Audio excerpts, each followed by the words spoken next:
It is time now for Better Money, and Joel Johnson, who's a certified financial planner and managing partner for Johnson Brunetti, is here.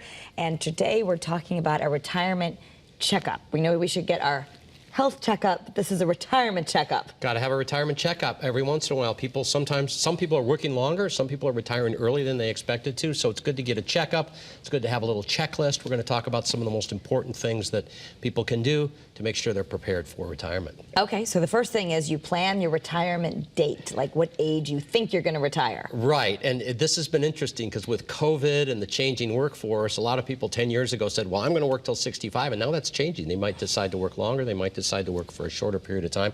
So not only do you want to plan your retirement date, but you want to realize that that might adjust depending on how far away you are from retirement. All right, so this is a part that I don't like. Determine your expenses in retirement. Right. So it depends, I guess, on what you want.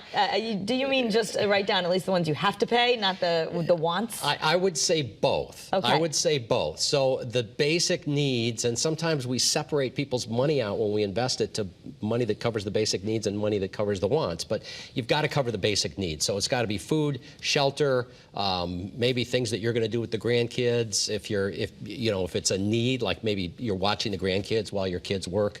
Okay. But anything like that that's an absolute need, insurance, groceries, and so on. And you've got to get a hard number on those needs. The discretionary number can be a little looser, but you want to kind of dream on what you want to do. Do you want to travel a lot? Do you want to, maybe your kids are scattered across the country. Do you want to go visit them? You want to do some of those things that you've been putting off until you're retired. So those are wants, Kara. Those are things that we hope to happen, but sometimes they can happen. Most of the people that we talk to in our office are really good savers, and they've saved more than they need to, and it's just a matter of getting clarity on what can we do now. So you've got to separate out those needs and the wants. Okay, so you're going to set the budget, and then you said, like you said, build a flexible plan? Right. It's got to be flexible. And I alluded to this a little bit earlier where, you have to be able to adjust. Things change. Look at inflation over the last year or so. Costs are up anywhere between 8 and 12% on the things that we buy, medicine, food, gasoline, and so on.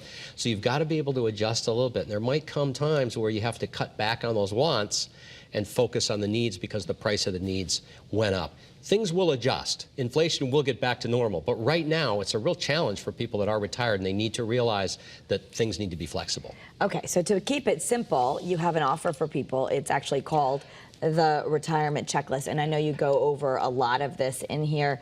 And depending on your income, it's going to depend. Like, are you going to take Social Security at a certain age, or are you going to delay it? Right. So not only does this talk about when to take Social Security, when to take pensions, but it talks about different types of investments too.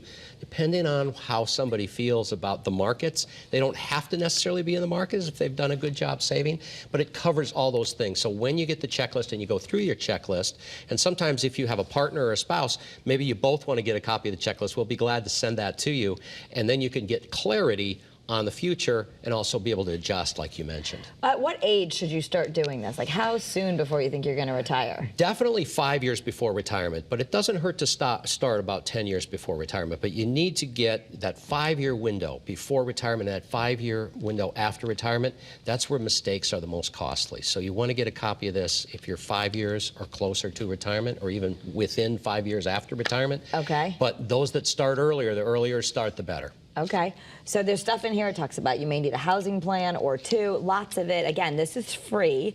It's the retirement checklist. To get it, you go to bettermoneytv.com, and while you're at it, if I know it's very personal, but if people have their own personal questions, you're happy to answer them. Yeah, we answer every single question. The portal that people go to ask those questions is completely confidential, and we answer those questions one-on-one. We love doing it. We love hearing from our viewers what they're interested in. All right, we have less than 30 seconds left, but I'm just going to ask you a quick question.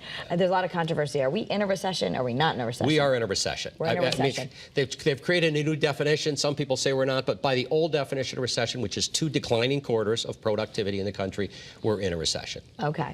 All right. So anyway, make sure you get this, and you'll feel much more prepared. Thank you so much, Joel. Thanks, Kara. And